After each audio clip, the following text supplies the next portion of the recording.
Hello plus two class. आज का हमारा टॉपिक है dissolution of A partnership firm. Dissolution means close the firm. अब हमें पूरी फर्म को क्लोज करना है। मीन्स कोई एग्रीमेंट चेंज नहीं हो रहा, कोई पार्टनर आ नहीं रहा, एडमिशन नहीं है, रिटायरमेंट नहीं है, डेथ नहीं है, कुछ नहीं है, चेंज द एग्रीमेंट नहीं है। अब पूरी फर्म क्लोज हो रही है। पूरी फर्म क्लोज हो रही है तो उस टाइम पे हमें सारे अपने आउटसाइडर लाइबिलिटी पे ऑफ करनी पड़ती है, एसिड्स रियलाइज करनी पड़ती है, मीन सेल करनी पड़ती है। देन उसके बाद अपने इस पूरे पूरे अकाउंट, जो भी हमारे अकाउंट हमने प्रिपेयर किया, हर एक को क्लोज करना पड़ता है। तो डिसोल्यूशन के टाइम पे हमारे सीक्वेंस में 4 अकाउंट तैयार होते हैं। फर्स्ट अकाउंट होता है realisation. Realisation account, realisation means realised asset sale and liability pay off. Second any partner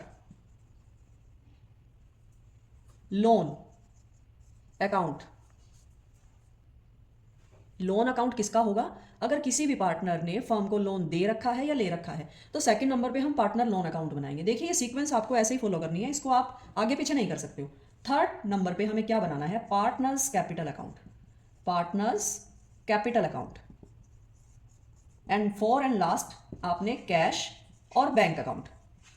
अगर आपको स्टार्टिंग क्वेश्चन की बैलेंस शीट में कैश गिवन है, देखिए इधर बैलेंस शीट में फॉर एग्जांपल आपको कैश गिवन है तो आप कैश अकाउंट बनाओगे लास्ट में, बैंक गिवन है तो आप बैंक अकाउंट बनाओगे लास्ट में। ठीक है, एक अकाउंट आपको कैश एंड बैंक बनाना है जो कि लास्ट में अपने आप टैली हो जाएगा।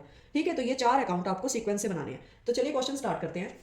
जैसा मैंने बताया, फर्स्ट आपको रियलाइजेशन अकाउंट प्रिपेयर करना है जिसमें आपको सारी सब कुछ खत्म करना है। मीन्स एसेट्स को सेल करना है एंड लाइबिलिटी को पे ऑफ करना है, आउटसाइडर लाइबिलिटी को। देखिए आपको क्वेश्चन इस टाइप से गिवन मिलेगा, जो आपको बैलेंस शीट है ये गिवन मिलेगी, इधर एसेट्स एंड इधर लाइबिलिटी। आपको क्या करना है? सबसे पहले रियलाइजेशन का परफॉर्मा जो है लर्न करोगे। लर्न करने के बाद आपको कुछ बातें पता होनी चाहिए कि कैसे कैसे आपको ट्रांसफर करनी है चीजें। आपने इधर वाली सारी चीजें उठा के एसेट्स को इधर ट्रांसफर करना है, यहाँ वाली सारी चीजों को उठाकर लाइबिलिटी को इधर ट्रांसफर करना है, क्रॉस में ले जाना है आपको।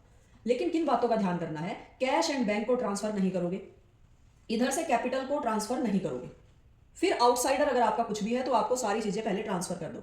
ये एक तरह से यूं हो गया जैसे मान लो कि आपको कोई चीजें सेल करनी है और आपने पूरे बिजनेस की सारी एसेट सब कुछ उठा के एक कमरे में आपने उसको भर लिया है कि यहां से उठाएंगे और सेल करते जाएंगे। तो यूं सोच लो ये आपका वही रूम है जहां पर आपको सारी चीजें लाकर एक जगह भरनी है, इकट्ठी करनी है।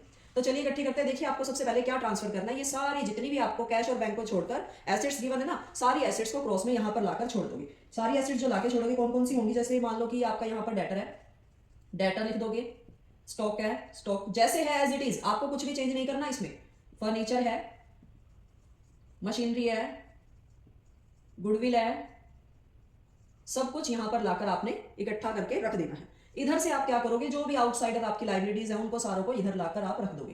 Creditors, bills payable, bills payable, outstanding expenses कोई भी अगर आपका इधर गिवन है, आउटसाइडर ही होता है वो, और बैंक लोन भी आउटसाइडर ही होता है, वो भी आपने इधर लिखना है। किसी पार्टनर की वाइफ, ब्रदर या कोई भी रिलेटिव्स का लोन है इधर, वो भी आउटसाइडर ही है, उसको भी आप यहीं ट्रांसफर करोगे।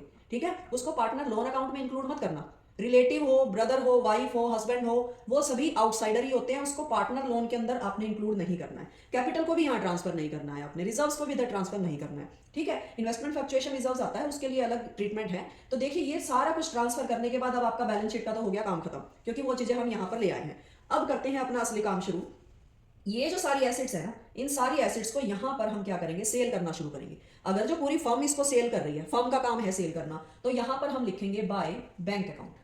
मतलब बैंक के थ्रू आपकी ये सारी चीजें सेल हो रही है। फिर आपको इन्फॉर्मेशन गिवन होगी क्वेश्चन में कि डेटर्स इतने में रिलाइज हुए, स्टॉक इतने में रिलाइज हुआ, फर्नीचर इतने में रिलाइज हुआ, सारों को कुल मिला के टोटल करके आपने यहां पर वो अमाउंट लिख देनी है इस हेडिंग में, बाय बैंक। ओके, लेकिन अगर आपको क्वेश्चन में इस तरह से गिवन है कि ये फर्म जो है इनको रिलाइज नहीं कर रही, इनको रियलाइज कर रहा है कोई पार्टनर, किसी पार्टनर की ड्यूटी है कि सारी फर्म्स को रियलाइज कर ले, और उस पार्टनर ने वो एसेट ले ली। फॉर एग्जांपल ये फर्नीचर है, फर्नीचर को किसी पार्टनर ने ले लिया, इस ए ने ले लिया। ए कहता है कि मेरे पास कोई उसके डेट्स थे या मैं उसके बदले किसी भी काम के बदले में फर्नीचर ले लेता हूं। तो यहां पर आपने क्या लिखना है? बाय एज कैपिटल अकाउंट, मतलब उसके कैपिटल अकाउंट में ट्रांसफर कर दो उसको। ठीक है, तो पार्टनर के कैपिटल अकाउंट का नाम लिखेंगे जब पार्टनर कोई एसेट ले लेता है। यहां पर आपने एक बात नोटिस की, इन एसेट्स को यहीं पर ही क्रेडिट साइड में ही रियलाइज किया जाएगा। अगर फर्म पे कर देती है तो बाय बैंक लिखना है, कोई पार्टनर ले लेता है तो उसको पार्टनर के कैपिटल अकाउंट में ट्रांसफर कर देंगे। सेम टू सेम इनका भी यही हाल करना है लाइबिलिटीज का। यहां पर अगर वो लाइबिलिटी फर्म पे करती है तो यहां पर टू बैंक लिखना है, और यहां पर अगर कोई पार्टनर उसको पे कर देता है, मान लो ये बैंक लोन किसी पार्टनर ने बी ने पे कर दिया, तो यहां क्या लिखेंगे? B capital account, B capital account. अगर भी कोई भी लाइबिलिटी कोई पार्टनर पे कर देता है, ब्रैकेट में इस तरह से नाम लिख दीजिएगा, आपको आसानी हो जाएगी इस चीज से समझने में, ठीक है। तो कहने का मतलब लाइबिलिटी तो यहाँ पर पे ऑफ होंगी और एसेट जो है इधर रियलाइज होंगी आपकी। देन उसके बाद यहाँ पर एक टर्म और आती है रियलाइजेशन एक्सपेंसेस। रियलाइजेशन एक्सपेंसेस, ये क्या चीज है रियलाइजेशन एक्सपेंसेस? ये जो पूरा प्रोसीजर होता है ना सेल का और पूरा जो है लाइबिलिटी पे ऑफ करने का, वो पूरा जो है प्रोसीजर बहुत कॉम्प्लिकेटेड प्रोसीजर होता है। इस प्रोसीजर के लिए या तो बाहर से किसी को अपॉइंट कर लिया जाता है या किसी पार्टनर की ड्यूटी जो है साइन कर दी जाती है कि पार्टनर ए है बी है, इन्होंने ही ये रियलाइजेशन का काम संभालना है। तो इस चीज के लिए उससे कमीशन या एंड अदर रेमुनरेशन पे कर दिया जाता है। उसी रेमुनरेशन के से रिलेटेड ये खर्चा जो हो जाता है रियलाइजेशन एक्सपेंस, वो यहाँ पर हम डेबिट साइड में लिखते हैं, ठीक है। तो रियलाइजेशन एक्सपेंसेस की भी कई टर्म्स हैं जो हम एक और वीडियो बनाएंगे, उस वीडियो के अंदर आपको रियलाइजेशन एक्सपेंसेस से रिलेटेड टर्म्स को एक्सप्लेन करके बताऊंगी कि रियलाइजेशन एक्सपेंसेस को कौन कौन कब कब किस किस सिचुएशन में पे कर सकता है और उसको लिखेंगे कहाँ। ओके, अब आते हैं रियलाइजेशन अकाउंट का टोटल। हम इसका टोटल करेंगे, रियलाइजेशन एक्सपेंसेस का टोटल करेंगे। अगर आपकी बैलेंसिंग फिगर इधर आती है तो वो क्या होगा आपका, वो आपका पार्टनर्स कैपिटल अकाउंट में ट्रांसफर हो जाएगा, उसको बोलेंगे प्रॉफिट या गेन, प्रॉफिट या गेन ऑन रियलाइजेशन, ठीक है। ये बैलेंसिंग फिगर ही होगी आपकी। अगर इधर आ जाती है तो वो क्या होगा, लॉस ऑन रियलाइजेशन। जो भी हो, प्रॉफिट हो या लॉस हो, उसको जाना है कैपिटल अकाउंट के अंदर ही, पार्टनर्स कैपिटल अकाउंट में ही हम उसको ट्रांसफर कर देंगे, ठीक है। तो ये रियलाइजेशन आपका मेन परफॉर्मा है। आपको ये वाला क्वेश्चन 3 या 4 नंबर में आपको जरूर क्वेश्चन देखने को मिलेगा फाइनल एग्जाम में। एंड पूरा क्वेश्चन जो होता है वो भी आपका पूरा ऐसे टाइप पूरा बड़ा क्वेश्चन आ सकता है, जिसमें आपको रियलाइजेशन के बाद partners loan account, capital account and cash and bank balance बनाना पड़ेगा।